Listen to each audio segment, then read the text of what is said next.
देवशयनी एकादशी क्यों है खास? हिंदू धर्म में एकादशी का व्रत सभी व्रतों में श्रेष्ठ है। प्रत्येक वर्ष 24 एकादशियां होती हैं। जब अधिमास या मल मास आता है तब इनकी संख्या बढ़कर 26 हो जाती है। आषाढ़ मास के शुक्ल पक्ष की एकादशी को ही देवशयनी एकादशी कहा जाता है। कहीं कहीं इस तिथि को पद्मनाभा भी कहते हैं। सूर्य के मिथुन राशि में आने पर ये एकादशी आती है। इसी दिन से चतुर्मास का आरंभ भी माना जाता है। इस दिन से भगवान श्रीहरि विष्णु क्षीर सागर में शयन करते हैं और फिर लगभग 4 माह बाद तुला राशि में सूर्य के जाने पर वे उठ जाते हैं। उस दिन को देवोत्थानी या देव उठनी एकादशी कहा जाता है। इस बीच के अंतराल को ही चातुर्मास कहा गया है। एक बार देवऋषि नारद जी ने ब्रह्मा जी से इस एकादशी के विषय में जानने की उत्सुकता प्रकट की। तब ब्रह्मा जी ने उन्हें बताया, सतयुग में मानधाता नामक एक चक्रवर्ती सम्राट राज्य करते थे। उनके राज्य में प्रजा बहुत सुखी थी, किंतु भविष्य में क्या हो जाए ये कोई नहीं जानता। अतः वे भी इस बात से अनभिज्ञ थे कि उनके राज्य में शीघ्र ही भयंकर अकाल पड़ने वाला है। उनके राज्य में पूरे 3 वर्ष तक वर्षा न होने के कारण भयंकर अकाल पड़ा। इस दुर्भिक्ष से चारों ओर त्राही त्राही मच गई। धर्म पक्ष के यज्ञ, हवन, पिंडदान, कथा, व्रत आदि में कमी हो गई। जब मुसीबत पड़ी हो तो धार्मिक कार्यों में प्राणी की रुचि कहाँ रह जाती है। प्रजा ने राजा के पास जाकर अपनी वेदना की दुहाई दी। राजा तो इस स्थिति को लेकर पहले से ही दुखी थे। वे सोचने लगे, आखिर मैंने ऐसा कौन सा पाप कर्म किया है जिसका दंड मुझे इस रूप में मिल रहा है।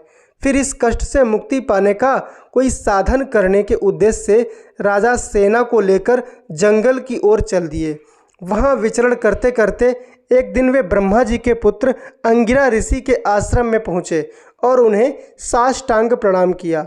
ऋषिवर ने आशीर्वचनों परांत कुशल क्षेम पूछा। फिर जंगल में विचरने वो अपने आश्रम में आने का प्रयोजन जानना चाहा। तब राजा ने हाथ जोड़कर कहा, महात्मन, सभी प्रकार से धर्म का पालन करता हुआ भी मैं अपने राज्य में दुर्भिक्ष का दृश्य देख रहा हूँ। आखिर किस कारण से ऐसा हो रहा है? कृपया इसका समाधान करें। ये सुनकर महर्षि अंगिरा ने कहा, हे राजन, सब युगों से उत्तम यह सतयुग है। इसमें छोटे से छोटे पाप का भी बड़ा भयंकर दंड मिलता है।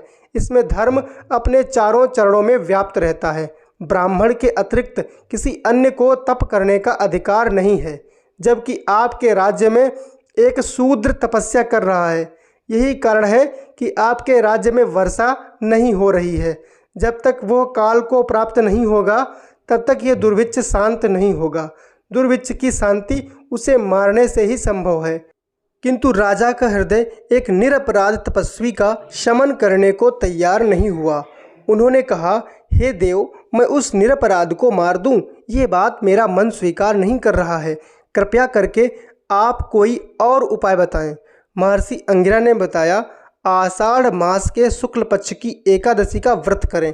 इस व्रत के प्रभाव से अवश्य ही वर्षा होगी।